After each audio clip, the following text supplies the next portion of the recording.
everyone. This is Mary Beth Hartleb, the CEO of Prism HR Consulting, and I have the distinct pleasure and honor of interviewing several inspiring women throughout the month of March in celebration of Women's History Month. Women's History Month theme this year is providing healing and promoting hope. And that is a tribute not only to the ceaseless work of caregivers and frontline workers during the ongoing pandemic, it's also a recognition of the thousands of ways that women of all cultures have provided both healing and hope throughout history. Today, I am really excited to introduce you to Dana Earhart. Dana is the CEO and founder of Dana Earhart Consulting, and she is an experienced corporate executive who led a team of over 100 individuals across the United States and in the UK, securing over 100 million. Prior to jumping into the world of entrepreneurship 9 years ago, she was a business growth strategist. Her current audience is service-based business owners who are running successful six-figure companies and are looking to grow and scale to high 6 and 7 figures. I mean, that always sounds good. It is her personal mission to help business owners increase profits and enjoy more freedom, meaning they have more time and resources to spend doing what they love with those they love. She's based in Henderson, Nevada, and works with clients across the country and overseas. And we will be linking to all her social media sites and her website so you can find her. So welcome, Dana. Thanks for joining me today. Thank you for having me. We've been friends and colleagues for a long time, and it's just super exciting to be collaborating again. So thank you. Yeah, it's great. The two New Jersey girls heading west, right? Yes. And for those who are listening in, I hired Dana many decades ago when we were both working for the same company in New Jersey. And that company got us relocated out to Nevada, and we stayed ever since. And now we're both entrepreneurs and business owners. You meant to say just a few years ago, right? Not Oh yeah, right. Ago. Silly me. The time just flies by, doesn't it? Yes, it does. So, I'm really excited to talk with you, and I love your story and your successes, but our audience doesn't know about your story. So tell us how you got here. What's your career path? All right. It has been a journey I didn't see coming, and yet I've loved every minute of it. My senior year in college, my internship had ended. I needed a part-time job, and I ended up getting hired to do some fundraising for my alma mater at the time. And little did I know that taking that position, which was actually run by an outside company, would lead to a 15-year career in the fundraising consulting arena. And it was a phenomenal experience. It was an opportunity that led me right into leadership of teams and working with various organizations around the country. It was a phenomenal experience. In between, in those 15 years, I also went to work for a marketing firm based out of Philly for 6 years. And in both of those companies, I was able to excel. I was really committed I was going to be that strong female, independent executive climbing the corporate ladder. And that is what I did. And what I didn't realize at the time was that I somehow adopted the belief that I had to live an either or life. Either I would be successful in the office and in a professional career, or I would be successful at home. I didn't realize that I could live an and life. Interesting. So a few things happened, including boarding a plane the morning of 9/11, that really helped shift my thinking and my priorities, in that I didn't want to just have a successful career. I actually wanted to get married and have a family also. Only through that process in my 30s, I realized I don't know who Dana is outside of the office. I only know the Dana that put on this persona at the office.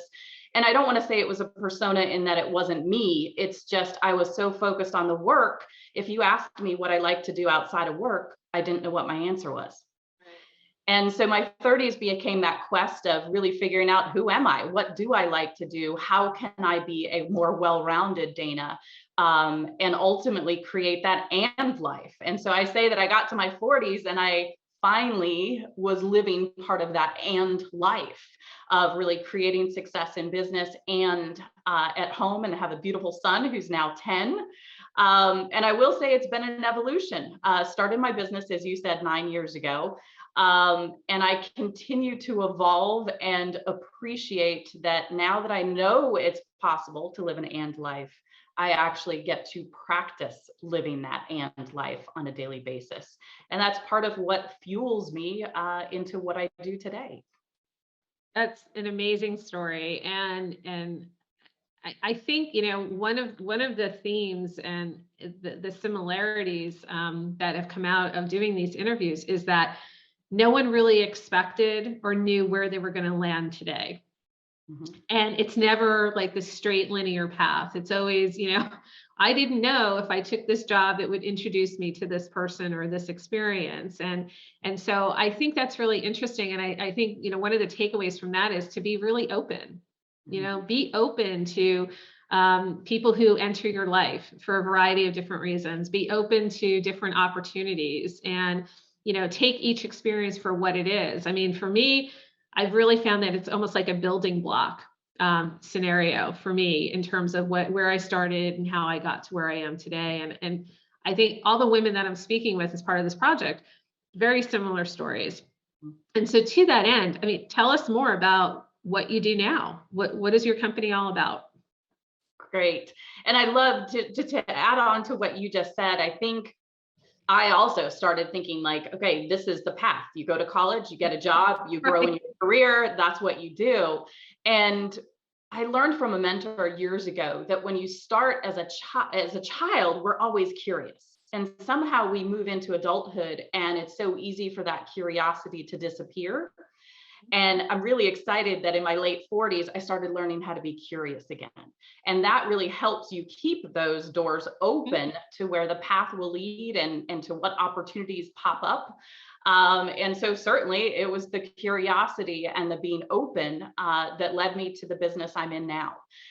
Which is, as you shared, I'm a business growth strategist. And that means I work directly with small business owners, helping them to increase their profits and create more time in their day so that they can be enjoying more of life. And part of that came because in my 20s, I was absolutely a workaholic. I loved what I did. And that also meant I easily was working 60, 65, 70 hours some weeks without realizing it because it became a passion at that point. It just closed the door to other parts of my life that I didn't want closed. And so now in what I do, I really help business owners. It's not that they don't work hard. They certainly work hard. It's about working smarter. It's about tightening up the systems they have. It's about hiring the support that will best serve where they're headed, not just hiring for where they are now, and helping them really understand that and be able to forecast where will that support be needed in the future. And then ultimately also making sure that as they're creating business goals, they're also creating goals outside of the office as well. And that may include, date nights with a partner, dates with their children, making sure that they're involved in the hobbies that they have interest in, exploring new hobbies. Because one thing we know is the way you do anything is the way you do everything.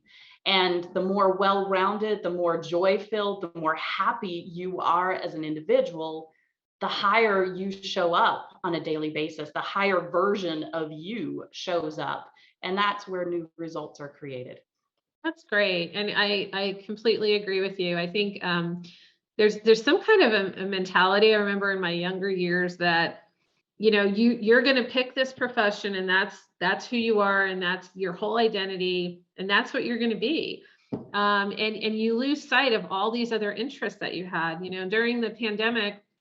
I think I was telling you in another conversation, I started taking up all these other hobbies and interests, right? I was taking cooking classes and singing lessons and piano lessons. I'm like, and with no, thinking, oh, all of a sudden you're going to change your career or something, but it's having these outside interests that make you just a more interesting person. And being able to relate to more people on a variety of levels. And I think that in turn improves both your personal and your professional life. especially if you have a business and you're relating to a variety of different types of clients and things. So I think it's a fantastic, business model, and one that you don't really hear from others. There's a lot of people who say, "Oh, I do coaching, I do this," but I find they're very linear, very focused on one specific area and not taking into account the entire person and all the circumstances. And I think you do a great job of that. Thank you. And I absolutely agree. I've had people say, so are you a life coach? And no, I am not a life coach. I am absolutely a business coach and a consultant. And first and foremost, I believe a coach helps pull out information that is already in you. I believe the consultant is the one who shares best practices and experiences. And so I really merge the two of those as a strategist. And I'm also a firm believer that certainly you can have life coaching without business coaching. I believe you are absolutely better served to hire a business coach who will also bring in some of the life coaching, or as I often refer to it as, it's the life leadership principles. It's how are you leading yourself in your day, regardless of the business, because that person is also who shows up in the business. Right. Absolutely. And so you did mention you had a mentor, but I'm really curious, you're so successful, to what or to whom do you attribute your success? I love that question. And there is a host of individuals who have absolutely had an impact on me, from my parents, obviously growing up, to being, family oriented, also both professionally driven. My dad went from being, a 19-year-old stock boy in Clarinda, Iowa for the company FW Woolworths, and ended up as a top executive in Manhattan in their corporate office on Broadway. And so certainly I learned, work ethic from both of my parents, and just really striving to be part of something greater than yourself and making a difference in something greater than yourself. I've also had phenomenal supervisors and leaders that I was able to really be mentored by, not just managing me, really leading me, and helping me to grow as a professional. And then as I've launched my business these last 8-9 years, I have worked with a number of mentors in various areas that have really helped me in my own evolution. And I think it's, again, to bring up just being open and being curious. And while I was not an academic, and quite honestly, I struggled in school. And I find it very ironic that now the only books I read are on personal and professional development. Like, I cannot get enough of it. People encourage me to go read a fun book, and I'm like, well, this is fun. Learning how to be Right. a better version of me is what lights me up. And so it's mentors, it's books, it's authors, it's life experience that really has had an impact. Okay. And so going back to, Women's History Month and the theme of providing healing and promoting hope, how does that theme resonate with you both personally and professionally? Great question. And anybody who knows me knows that I am a very transparent person. I coach with transparency. And the last 5 or 6 years have definitely had their challenges. 2017 was probably the most emotionally challenging year for me, with my dad being diagnosed with 2 cancers, kicking one to the curb, celebrating for 3 weeks, and then unfortunately he passed away of a massive brain bleed. At the same time, my marriage was exploding and ending. And so it's been navigating all of that personal tragedy, personal loss, while, providing a very stable environment for my son, has absolutely led to the last 5 or 6 years being a healing journey for myself. And I can share all of that probably for one of the first times without shedding tears. And I'm so grateful for who I've become. Now I'm stronger in who I am, in what I stand for, and what I want to be creating. And it's the power of healing. It's the power of giving yourself permission to heal. And some people will say, what does that have to do with business? And I will say it had everything to do with business, because when the ground is that unstable for you personally, it's really hard at times to show up as your best self without feeling like you're in total imposter syndrome, Right. pretending that life is great when it's not, and you're in the struggle. And so I just really love the concept of hope, of healing. If you have any private conversations with me, you would always know that I am probably one of the most optimistic people. And I have learned through life that absolutely, when the hard times happen, ask yourself, what is the lesson? What can I learn? How can I turn this around into a positive? And I believe that opportunity is always there. I just also learned along the way that you can't avoid the grief and the healing that comes with it, or you will really continue to be against that. So certainly from the hope and healing standpoint, that really resonates with me. And a little side note is that not many people know, but based on my last name, you may recognize my last name. I am actually the fourth cousin to Amelia Earhart. So certainly one of the pioneer women in the world of aviation. And I love that that's in my lineage. I love it too, and I was hoping you were going to mention it. I think it's just, oh, it's awesome. And being the travel gypsy that I am, I mean, I love it. I absolutely love that sense of adventure. Wow, it's great. Absolutely. Adventure and curiosity for sure. Yep, for sure. So, in kind of in closing with our interview, one of the things that, and one of the reasons why I did this project was because I take our role as women very seriously in terms of being role models, especially for younger women. And one question I've been asking everyone that I've interviewed is, if you had one piece of advice for women and also the younger women, right, who are looking to us and other women as role models, what is your one piece of advice that you have? Such a powerful question. I think the absolute number one piece of advice I would have is to own who you are, unapologetically own who you are.